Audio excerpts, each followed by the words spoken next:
This is Kural Media, your trusted source for global news. இது குரல் media செய்திகள்.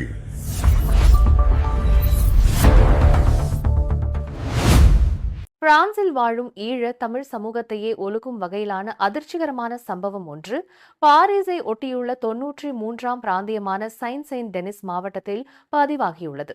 தனது வீட்டில் தங்குவதற்கு இடமளித்து உதவிய உறவுக்கார குடும்பத்தின் நம்பிக்கைக்கு துரோகம் இழைத்து அக்குடும்பத்தைச் சேர்ந்த 10 வயது சிறுமியை பாலியல் துஷ்பிரயோகம் செய்த 22 வயது ஈழத்தமிழ் இளைஞருக்கு பிரெஞ்சு நீதிமன்றம் 6 ஆண்டுகள் கடுங்காவல் சிறை தண்டனை விதித்து தீர்ப்பளித்துள்ளது.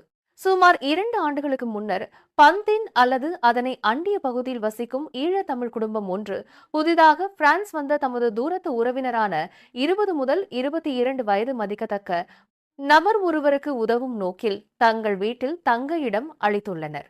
அந்த குடும்பத்தினர் அந்த இளைஞர் மீது வைத்திருந்த நம்பிக்கையை தனக்கு சாதகமாக பயன்படுத்திக் கொண்ட அவர் வீட்டில் உள்ள 10 வயது சிறுமியை தனிமையில் சந்திக்கும் சந்தர்ப்பங்களில் தொடர்ந்து பாலியல் ரீதியான அச்சுறுத்தல்களுக்கும் துஷ்பிரயோகத்திற்கும் ஆளாக்கியுள்ளார்.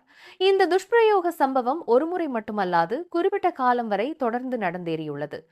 சிறிது காலத்துக்கு பின்னர் சிறுமியின் நடத்தையில் ஏற்பட்ட திடீர் மாற்றங்கள் மற்றும் உடல்நல பாதிப்புகளை அவதானித்த பெற்றோர்கள் அவரிடம் விசாரித்த போதே இந்த அதிர்ச்சிகரமான உண்மைகள் வெளிச்சத்திற்கு வந்தன. இதனைத் தொடர்ந்து எவ்வித தாமதமும் இன்றி அக்குடும்பத்தினர் பிரெஞ்சு காவல்துறையின் சிறுவர் பாதுகாப்பு பிரிவில் புகார் அளித்தனர். புகாரை தொடர்ந்து மேற்கொள்ளப்பட்ட தீவிர விசாரணை மற்றும் மருத்துவ பரிசோதனைகளில் அந்த இளைஞர் மீதான குற்றம் சந்தேகத்திற்கு இடமின்றி நிரூபிக்கப்பட்டதை அடுத்து அவர் கைது செய்யப்பட்ட சிறையில் அடைக்கப்பட்டார். இதனைத் தொடர்ந்து நீண்ட சட்ட போராட்டத்திற்கு பிறகு செயின்ட் செயின்ட் டெனிஸ் மாவட்டத்திற்கான பொபினி குற்றவியல் நீதிமன்றம் அண்மையில் தனது இறுதி தீர்ப்பை வழங்கியது. இதன்படி நம்பிக்கை துரோகம் மற்றும் சிறார் மீதான பாலியல் வன்முறை ஆகிய குற்றங்களுக்காக அந்த இளைஞருக்கு 6 ஆண்டுகள் சிறை தண்டனை விதிக்கப்பட்டுள்ளது.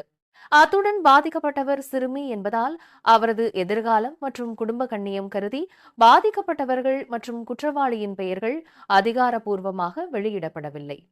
மேலும் நீதிமன்றம் சிறை தண்டனை மட்டுமின்றி அந்த இளைஞரின் எதிர்காலத்தையே முடக்கும் வகையிலான கடுமையான உத்தரவுகளை பிறப்பித்துள்ளது.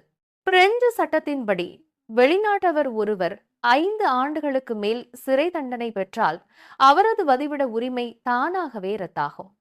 அதன்படி இவரது விசா உடனடியாக ரத்து செய்யப்படுகிறது. அத்துடன் 6 ஆண்டு கால சிறை தண்டனை முடிவடைந்ததும் அவர் உடனடியாக பிரான்சிலிருந்து இலங்கைக்கு நாடு கடத்தப்படுவார். நாடு கடத்தப்பட்ட பிறகு அவர் மீண்டும் பிரான்சுக்கோ அல்லது எந்தவொரு ஐரோப்பிய ஷெங்கன் நாடுகளுக்கோ சட்டப்பூர்வமாக நுழைவதற்கு வாழ்நாள் தடை அல்லது நீண்ட கால தடை விதிக்கப்பட்டுள்ளது.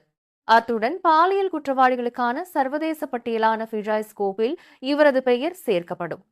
இது எதிர்காலத்தில் அவர் எந்த நாட்டிற்கு செல்ல முயன்றாலும் பெரும் தடையாக அமையும்.